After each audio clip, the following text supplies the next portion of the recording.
लक्षात राहणारा लक्ष्य. लक्ष्मीकांत बेर्डे नाव जरी ऐकले की आपल्या तोंडातून सहजच एक वाक्य बाहेर पडतं. तो आला, त्याने पाहिलं, तो लढला आणि जिंकून घेतलं सारं. लक्ष्मीकांत बेर्डे यांना 22 वर्ष होते, तरी ते आपल्यात नाही, ते त्यांच्या सिनेमामुळे आपल्याला जाणवत नाही. त्यांचं नसण्याचं सत्य आजही पसरत नाही. लक्षाची कमी वाटते हो, तुमच्यावर असा होता, त्याची लय आठवण येते आम्हाला. क्रेडिट आहे ना, क्रेडिट आहे त्यात. एखाद्या कलाकाराचं नाव हेच त्याच्या पात्राचं नाव किंवा त्याची ओळख मांडली जाते. मराठीत अनेकदा पुरुषाचं नाव तोडून बोलायची पद्धत आहे, त्यामुळे लक्ष हे नाव अगदी आपल्या जवळचं वाटतं. लहानापासून ते मोठ्यापर्यंत मोठ्या संख्येने लक्ष या नावांचा उल्लेख करतात. माय बाप, आजपर्यंत आम्ही खांदा हलवला, तुम्ही हसलात. मी केसावरनं हात फिरवला, तुम्ही हसलात.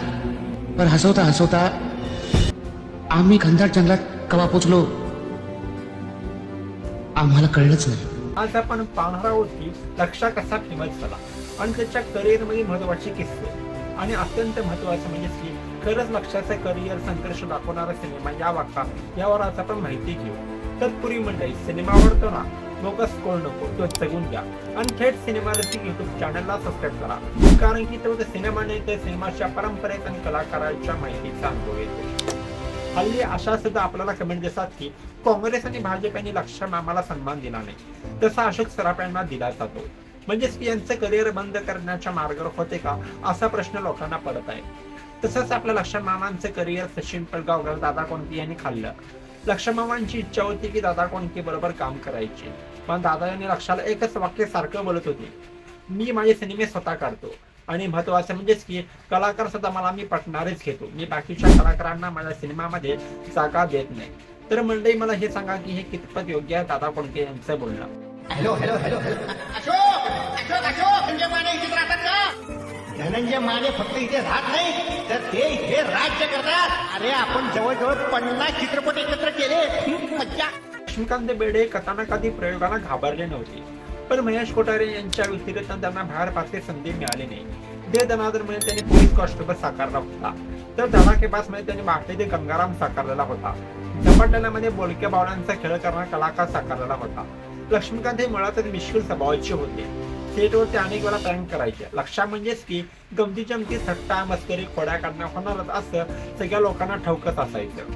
लक्ष्मीकांत बेर्डे यांना घरातून कधीही कलेचा वारसा वगैरे मिळालेला नव्हता. त्यांचं बालपण अतिशय हालाकीत गेलेलं होतं. अगदी सामान्य घरात येऊन ते स्टार पदापर्यंत पोहोचलेले होते. आपण कुठून आलो याचं भान असल्याने ते मिळालेले यश त्यांनी डोक्यात जाऊन दिलं नाही. लोकांशी अगदी बोलून चालून ते मोकळे असायचे. कोणत्याही गावात त्यांच्या नाटकाचा प्रयोग किंवा शूटिंग असले की ते लोकांना आवर्जून भेटायचे. टॅलेंटेड होता माणूस. त्यामुळे कुठल्याही माणसाने झिरोतून स्वतःच हे करावं हे फार कठीण असतं, नाही सगळ्यांना जमत नाही ते, पण त्यांनी केलं. झिरोतून तयार केलंय सगळं. अगदी सुरुवातीपासूनच लक्ष्याने फक्त विनोदी भूमिका केलेल्या होत्या. लोक त्यांना विनोदगिरी म्हणून ओळखत होती, पण लक्ष्या मात्र विनोदी भूमिकेला कंटाळलेला होता. त्याला नवीन प्रयोग किंवा नवीन भूमिका करायची होती. शेवटी एक होता विदूषक या सिनेमामध्ये त्याला सोंगाड्याची भूमिका मिळाली. एक अशी भूमिका जी मनाला चटका लावून देणारी होती. लोकांना हसवणाऱ्या कलाकाराचं खाजगी आयुष्य कसं असतं ही सांगणारी ती भूमिका होती. लक्ष्या यांच्या कारकिर्दीची सर्वात गंभीर भूमिका म्हणून ओळखली गेलेली होती सोंगाड्याची भूमिका. अनेक सिनेमामध्ये लक्ष्मीकांत बेर्डे एक साधा भोळा मुलगा असतो, जो आईचा ओरडा सतत खात असतो. साधा भोळा असला तरी त्याच्यात एक आगाऊपणा दडलेला असतो, ज्याच्यामुळे तो अनेक अडचणीमध्ये सुद्धा येतो. आपल्या लेकराचं कसं होईल अशी चिंता त्याच्या आईला लागलेली असते. अशा पात्रामुळे लक्ष्य अनेक कुटुंबियांना आपल्या घरातलाच वाटायचा. लक्ष्मीकांत यांचे पात्र कायम सर्वसामान्य कुटुंबातील असायचे, त्यामुळे त्यांच्या पडद्यावरील परिस्थितीसोबत प्रेक्षक सहज जोडले जाऊ लागले. झपाटलेला, धूमधडाका, ते दनादने यामध्ये लक्ष्याने अगदी साधा बळा मुलगा पण लढतरी सोहळा अशी भूमिका वटवलेली होती. 1983 वर्ष लक्ष्मीकांत बेर्डे यांच्यासाठी फारच महत्वाचं होतं. त्याच वर्षी तुरु नाटकानंतर त्यांचं शांतेचे काठ हे नाटक सुरू झालेलं होतं. या नाटकाला लोकांनी अक्षरशः डोक्यावर घेतलेलं होतं. याच नाटकामुळे त्यांना मराठी सिनेमा मिळालेला होता. 1984 साली आलेला लेख चालली सासरला सिनेमाद्वारे त्यांनी मराठी सिनेसृष्टीने पहिलं पाऊल ठेवलं. त्याच्यानंतर त्यांचा धूमधडाका सिनेमामुळे त्यांना अधिकच प्रसिद्धी मिळाली. 2004 साली आलेला पछाडलेला सिनेमा त्यांचा शेवटचा सिनेमा ठरला.